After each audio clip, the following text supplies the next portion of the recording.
I'm Alex, he's Jim, and this is the Charging Status EV podcast. How you doing, Jim? I'm good. How are you? Not too bad, not too bad. Yeah, what's going on with you? I've had the EV3 this week. In fact, I've still got the EV3. Ooh, It's very in nice. I don't know what the colour is, but it's a bit of a Pistachio green, pale I think. pistachio green, is it? It might be. I might be Right, making it yeah. up, but It sounds like it could be. Yeah. yep. It looks a bit Dulux colour chart, and that sounds a bit Dulux colour chart. So maybe it is. But you've had it as well recently, haven't you? Or one of Yeah. them? Yeah. A few weeks Did you ago, I get a had GT Line the. S or? It was the GT line, I think. Okay. Don't think it was quite the top spec version. Was yours the? I've got S the version, was GT it? Line S, yeah. Ooh, very nice. Yeah. Yeah, which is great, and it's got everything on it, but it's £44,000. And Yeah. something I find a bit disappointing is that the heat pump is still an option, Mm, and it's only an option on the GT Line S. yeah. It's the It's same with the EV6. I don't know £900. I don't know why they're doing that. It's really odd. Um, Even and on the Audi Q4, heat pump is still an option. And you think like some of these cars now, like I don't consider the Korean cars to be. I feel like they're at the premium end of middle of the road now. yep. And certainly when you look at the specs and everything, I mean that car I've got out there has got ventilated and heated seats, and it's got a laptop tray, Yep. which is not the best design in the world, and the cup holders are too low. But I don't want to spoil the video too much. But it's so well spec'd, and then you have Yeah. to pay for a heat pump. And I mean, we don't live in Saudi Arabia, do we? Mm. You know, we live in the UK, and I don't know. I just feel like a heat pump should be a standard fit on a lot of these cars now, particularly when you're talking about a car you're spending over 40 grand on it. Yeah. It is a weird one. I think Hyundai give heat pumps a standard on their vehicles. And it's strange. The EV6 was the same. I think the EV9 has got a heat pump as standard. That is quite an expensive car. I don't So know. I'm just drinking some coffee. For the three of you listening to this, I'm drinking coffee from a really nice mug, available for just £8 from my website. Sorry. Subtle plug. Yeah. Yeah, I don't know. It's a weird one. The one I had didn't have the heat pump, and I didn't think it was a. Well, I mean, I didn't really test it in the winter, but it No. didn't seem to have any impact on its range and efficiency. It was actually really, really efficient. No, but I mean it's the winter, isn't it? When Yeah, exactly. It's going to make a big difference. Yeah, 100%. What do you remember? What efficiency you got from it? From memory, I think it was about 4 miles per kilowatt hour or more. Yeah. I might be So making that I up. went up to but- Southampton and back yesterday, and I think I got 4.4, Yeah, which I thought was really good. yeah, A bit disappointed as well about the charging speeds. The fact that they've got that 800 volt architecture, yep, and they didn't use it feels like.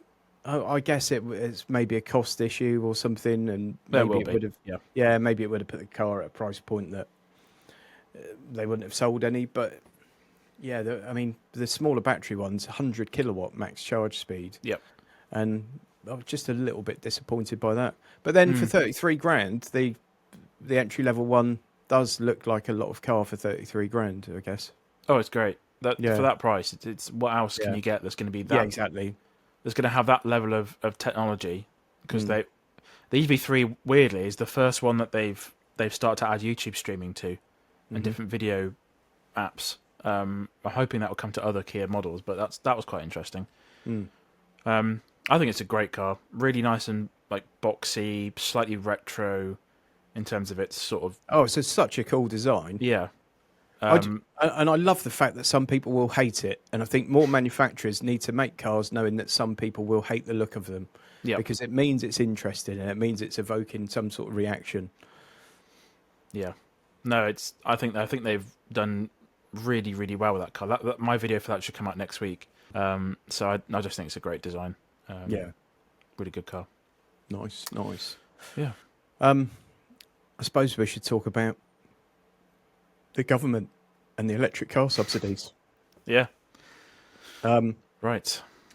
So I've already done a separate video on this, and I think I've made my thoughts fairly clear. And just for the benefit of the audience, I don't vote for anyone, and I don't say that with pride. I don't vote for liars, and therefore I don't vote for politicians at this time.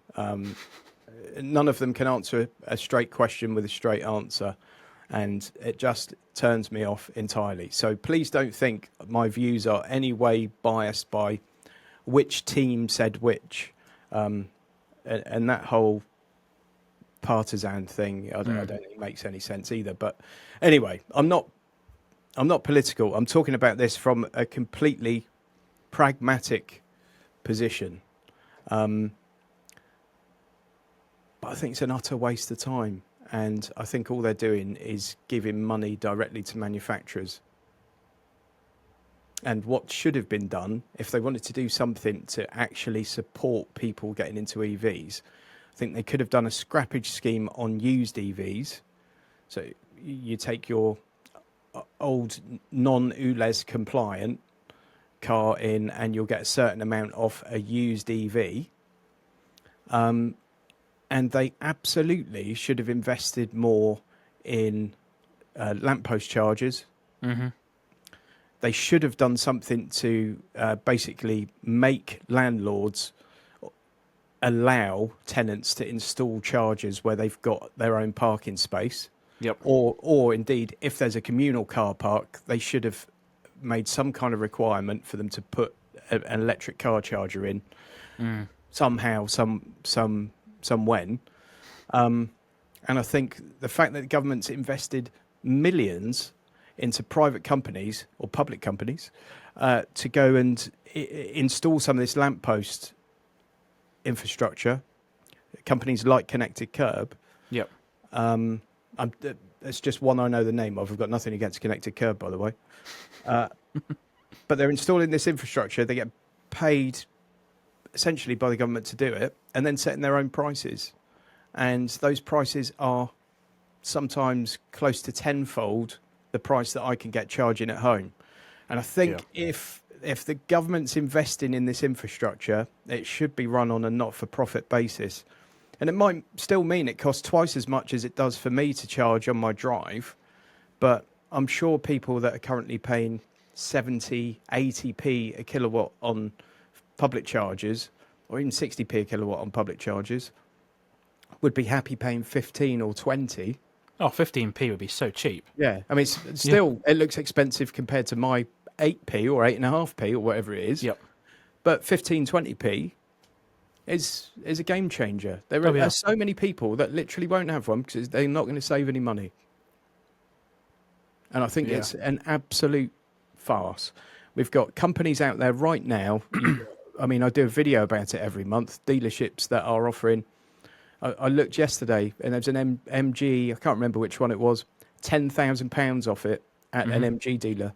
Well, that will just become £6,000 off. Yeah, it's a bit cynical, but they probably will just change the pricing on it. Why wouldn't they? Yeah, exactly. And we still don't really know which cars are going to qualify and how it's going to work and when it will. I mean, it came into effect from, I think, yesterday at the time we were recording this. But I heard noise that it will be probably November before anyone can actually use it, or October before anyone can actually use it. I don't know the truth in that. I don't know if that's fact, but that's what I heard yesterday. And I think it's just a bit of a PR ploy. I think it's a bit of a headline grab. But I think if they really, really wanted more people to get into EV and they wanted to support them doing it, they'd make EV more accessible to everyone rather than the lucky few. They try and prop up the used price, and actually, by doing this subsidy just on used cars, they're putting more downward pressure on those used prices. Mm-hmm. And I'm just a bit disappointed with the whole thing, generally. Fair enough. What are your thoughts? There's also some murmurings that the Chinese EVs might not be included, but I'm not sure how true that is at this point. I mean, if you ignore the fact that, well, if you ignore the point that some dealers might just inflate the prices or whatever you call it, it is to sort of the general public, it might look like a good thing potentially, like, oh, the government's actually doing something about the pricing, but it's not until you dig a little bit deeper that it might not be as good as it Exactly, seems. and that's. I think it is smoke and mirrors. I think it's Yeah, there to grab headlines and a few votes or something. yeah, But it's not as good as it seems, and that downward pressure on the used prices as well. yep, I don't know. It's hideous. I think. yeah. I It do could think have your been point about so the much better. yeah, I do think your point about the roadside lamppost charges, the prices on those are just insane. Yeah, So it's crazy, that would have especially been a when they're being funded by public money in the first place. yeah, that would have been quite a good thing to sort out. Mm. Um, there's all sorts of like public charging stuff. Like I think Oxfordshire Council just implemented a new curbside charging arrangement. Hmm. So the council will now install those gully systems, but there's loads of other councils that won't. I saw some examples online the other day that some people got refused those installations for Yeah, whatever reason. So there's a lot other pressing things. The whole surrounding infrastructure around having an EV if you haven't got a driveway that need to be sorted and the gullies can be first. a brilliant solution, but again, they put £25 million into gullies, and I don't know quite how that's going to work yet. But there are 382 different local authorities in the UK, Yep. and let's say it won't happen this way because obviously London's going to get more money than Rutland is, for example. Yeah. But let's say they split it evenly between 382 local authorities.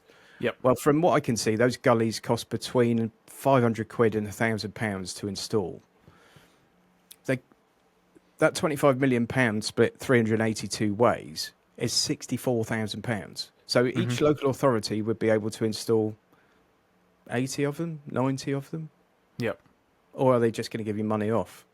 And I think the other thing they could have done there is said local authorities can't refuse it if you use a certain kind, or it's got these features, or put Yep. some kind of controls in, because there'll be local authorities that simply don't use it, just like they didn't with the pothole money, and they'll say they haven't got enough time or money, or they haven't got enough admin staff to deal with it. I think some of these things just need central government to control them, and not be left to councils that are for or against, or Yep. perhaps are willing to do extra work versus ones that aren't, or aren't capable of taking on extra work, perhaps. Yeah. Well, yeah, I there's think some it's a councils great which have shame. adopted. Yeah, there's some councils which have adopted electric bin lorries, for example, and there's some that really, really haven't. They've gone Yeah. the opposite way. So it is a per like district thing. So yeah. I think it's a great shame because that money could have been spent in a far better and far more productive way. I don't think they need to spend any more money than they're putting forward. And you could say, well, it's great that they're putting all that money forward, but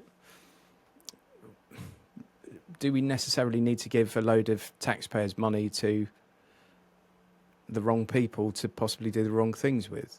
I don't know. I don't know. When if we want to get more people into EV, it could have been used in such a nice way to do that. I don't know, more efficiently, I guess. Yeah. Anyway, I haven't got strong thoughts on it. No. Let us know in the comments if you think I'm barking mad, or if you think actually, yeah, something different should have been done. Yeah. So I'm really quite upset about it. That's fair. Yeah. I mean, the it would have been sensible to maybe potentially look at subsidies for vans again. Yeah. I know there's something in place currently, but I don't think it goes long. I don't think it goes far enough for those businesses because electric vans are quite expensive. So, And again, why not do a scrappage scheme with it? yeah, Because if it's about putting a higher percentage of electric vehicles on the road, and all this going on at the same time, that it's going to cost me I saw one of my good friends last night. He's got an old Civic diesel estate. He had to pay tax on it for the first time this year. It's 20 quid a year. My Tesla is going to cost 195. Yep. And obviously, if I bought a new one now, it's going to cost me 460 something quid on top of that for the first, well, between years 2 and 6 of its life. Yep. So the mixed messaging is absolutely hideous. Yep. And it seems like the left hand doesn't know what the right's doing. And I'm not blaming entirely this government. It's when I talk about the government, I talk about the people in charge at the time they were in charge, and the things that were put forward by some and then carried out by others. They're all guilty as far as I'm concerned. The mixed messaging is hideous. We keep getting told that people need to go into EV and all the rest of it, and nope. Yeah. Yeah, please do this, and if you do, we'll hit you with a stick. Yeah. In some other more positive news, the new Ioniq 9 has now gone on sale in the UK. I think you've seen that in person already, and there was one at Goodwood last week. Yeah. And prices start at 64, well, just under 65 grand. So, very, very related to the EV9 from Kia. Great looking car. It's quite a different design, isn't it, to the EV9? Yeah, especially the back. The Yeah. back's got like a LED light bar around the edge or something. So nice. It's a good looking car, but it's a bit different. Yeah, I like the back more than I did when I first saw it, actually. I much prefer the look of the EV9 of the two. Yeah, the EV9's great. And I must admit, I haven't had a poke around in the interior yet, so I don't know how different that is. I'm guessing it's going to be fairly similar to the EV9, really. It's a similar layout, yeah. Just getting back to the EV3 for a second. Oh yeah, because my brain moves in mysterious circles. I've got that laptop rest thing. Oh yeah, which is at an awkward angle, and it's not really a very good size. And then you don't have any kind of cubby or anything. There's no storage. Yeah. So what's weird with that is you don't get the laptop rest on the Air model. You don't have it basically. You just have a normal compartment underneath the armrest. Do you get it on the GT line, or is it just the S? It's the GT line and the GT line S. You get the armrest thing on. So it's odd, isn't it? Table. Yeah, it is a bit. I mean, it's quite clever because there's actual buttons in the tables. So they've obviously done some clever stuff with the cables, but it is that was one thing in that car that was like, So yeah, it's strange. And I pulled it out, and I assumed you'd be able to sort of angle it slightly toward you or something. Yeah, but when you kind of yeah, it is a bit. Yeah. Sorry, that's not the best descriptive language for people that are listening to this rather than watching, but it's like a slide out table essentially from the center console that clicks into place, but you lose the compartment that's underneath where it should usually be. I don't see the reason behind it, because you should be able to move the table and then have the compartment underneath it, but it's a design choice. A bit strange. Still, but one of the great things on all the Korean cars is still that blind spot camera and how it appears on the dash is just so nicely integrated. Such a great bit of design. Yeah, the GT line doesn't have that one. It's only on the S. Yeah, shame. So that's the weird thing about Kia, is that they don't have optional extras in terms of how potentially Hyundai and Genesis do things. They just have very set trims, which just trim, will help them bring the prices down because it reduces complexity. But it does create some weird trade-offs if you want certain things. So for someone who's always looking at leasing like me as well, it's nice when it's just on a trim level, because optional extras on a lease are hideous, because a lot of people don't realise that optional extras are worthless. And what I mean by that is they're worth something to you because you've ticked the box in the first place. But when you get the cap HPI used pricing, for example, it will have a Audi A4 S-Line 40 TSI or whatever. Yep. It won't have and he's ticked the box for the leather interior and the Right. special stereo and this and this. Sometimes you'll get it with packs, like if it's off like the technology pack or something, that will be listed separately. But you'll get nothing for your paint, for your one-offs. And with certain cars, I mean, I think the classic example's Porsche or Porsche, if you're that way inclined. I'm not. If you are that way inclined or not, still people go and buy a Porsche, and they'll drop like 40 grand on extras on one because you can get everything. And It's crazy. yeah, and then as soon as that becomes used, they're worthless. They have no value. So what happens on a lease is, say you've got a 2-year lease, they'll take the entire cost of all those options and they'll just be split over your lease. Yep. So even something like metallic paint might cost you an extra 30 quid a month. Yep. Yeah, it's a weird one. Yeah, I suppose. But if you want to keep the car, I suppose it doesn't really matter that much. But No, not at all. Yeah. No.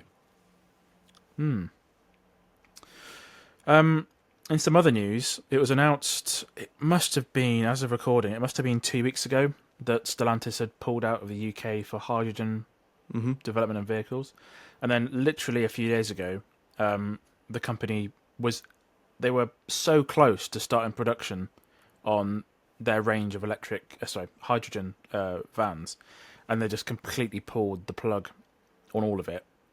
What's quite nice to see is that all the staff that are involved in that haven't been laid off. They've been redirected to other departments. That's quite a nice thing, I suppose.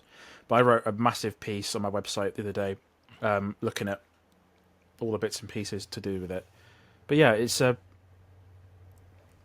kind of obvious that was going to happen, I think. But Yeah, but it's there's a lot of I don't know if you see it too, but a lot of stuff on Twitter or X.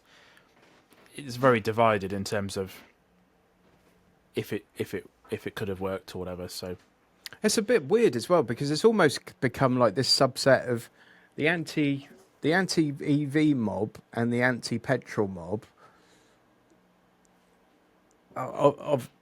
Obviously, there's a lot of kind of people at each other's throats and saying nasty things, and there's a bit of that towards hydrogen from like the pro EVs.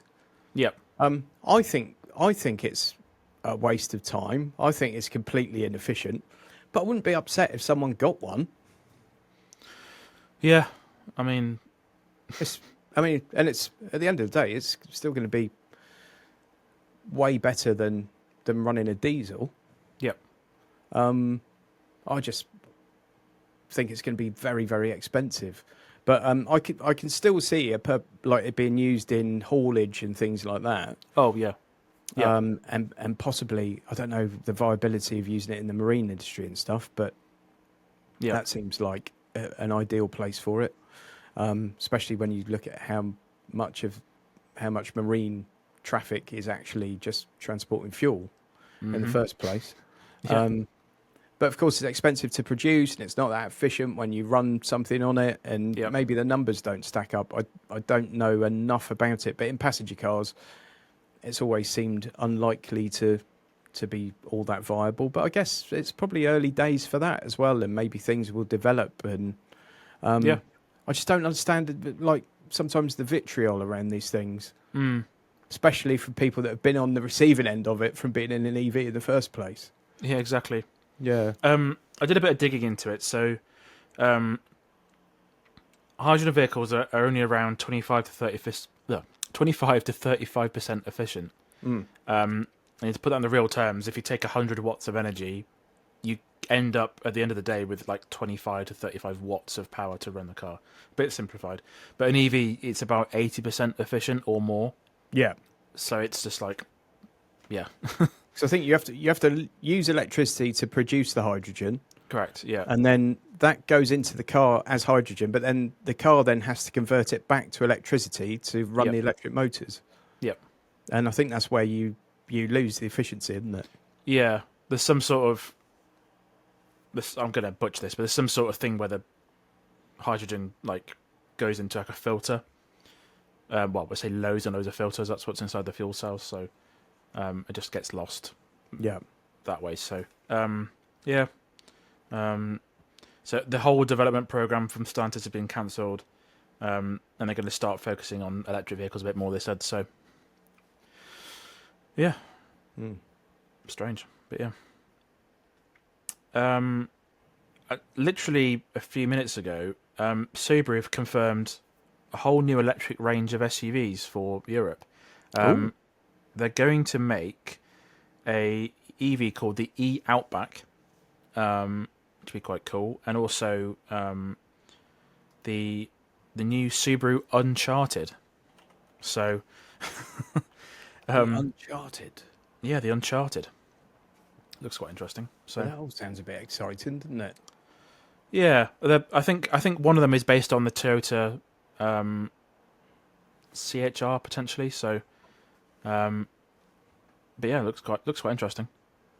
It would be an interesting one as well because, like here, our Outback, I think there's only one engine option. I Yes, think.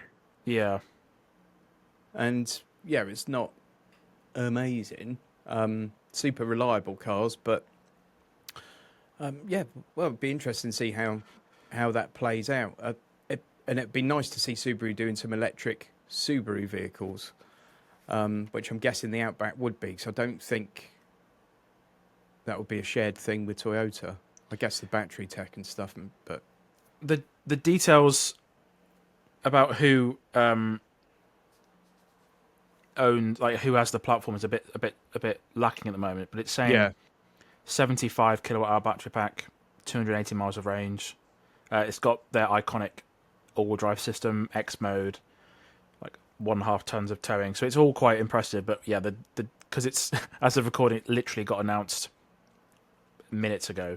The details are a little bit sparse, but it looks pretty good. I'm glad to see that they're doing something.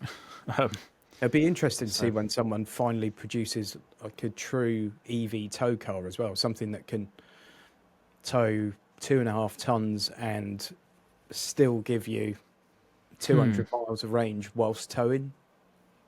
The new at Goodwood, we missed it, but there was a new electric Cayenne or KN. Cayenne, yeah, and that car can tow 3.5 tons. Yeah, but what does I it? know, What's the efficiency when it is? I don't know. Yeah, Yeah, because they 0.3 gave that miles per car. kilowatt hour.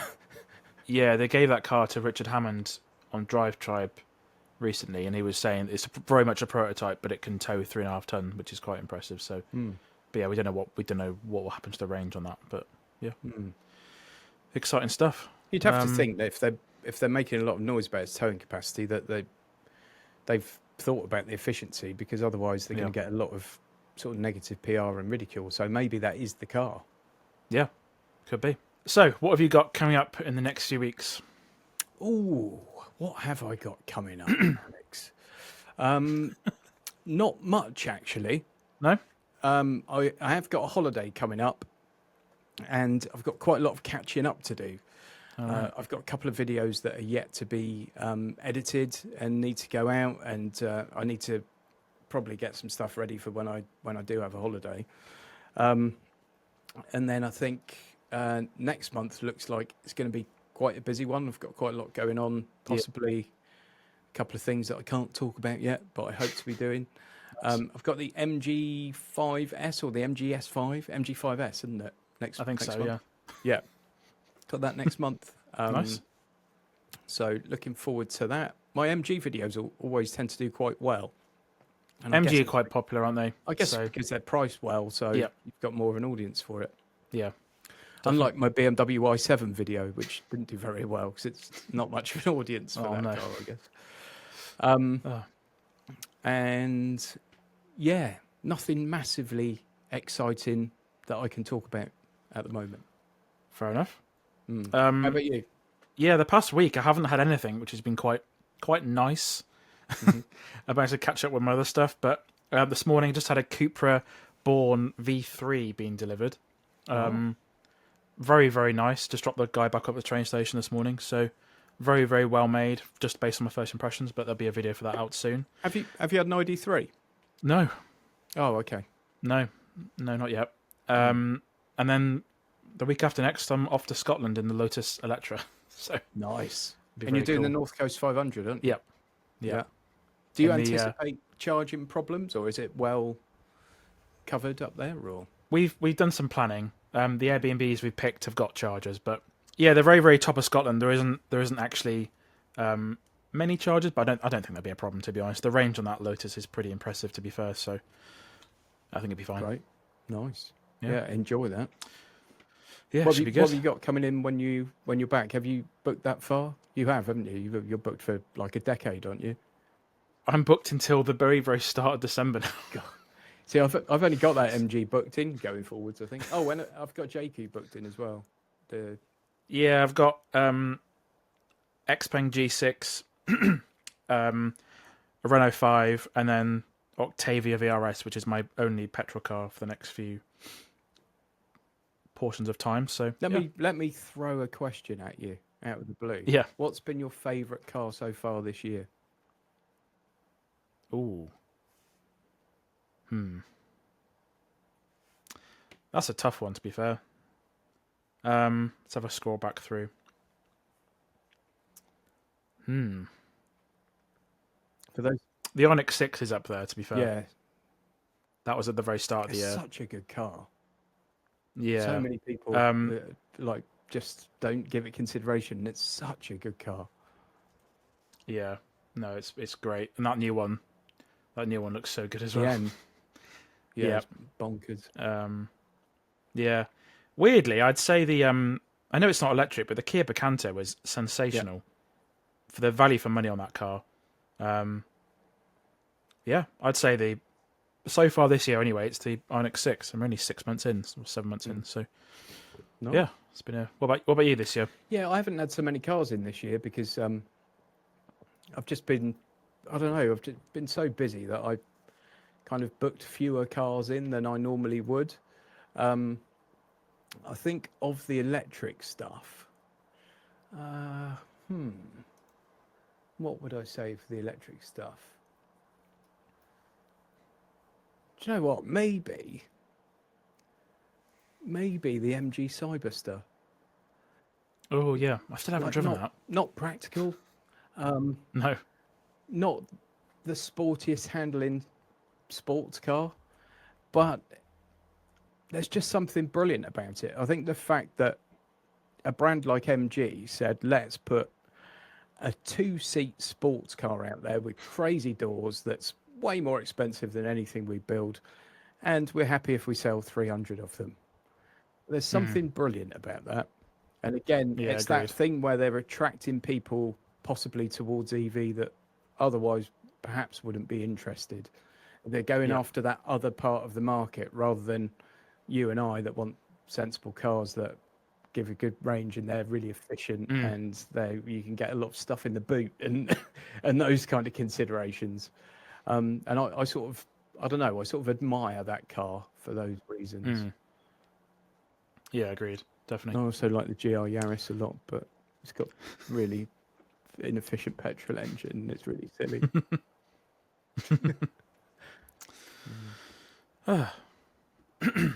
So yeah, cool. I think that's about it for this week. I think. Yeah, we can find all your videos on your channel, all the videos on my channel and my website as well. Yeah, we got some episodes coming up with some interesting guests. So look forward to those as well. Yeah, very interesting stuff. They're possibly going out over the next couple of weeks, so make sure you watch those. And yeah, thanks for listening, stroke watching. I'm sorry that my camera's overheated, but for those of you watching, I'm sure you're eternally grateful that it has. Have a great week, everyone. We'll see you soon. All right.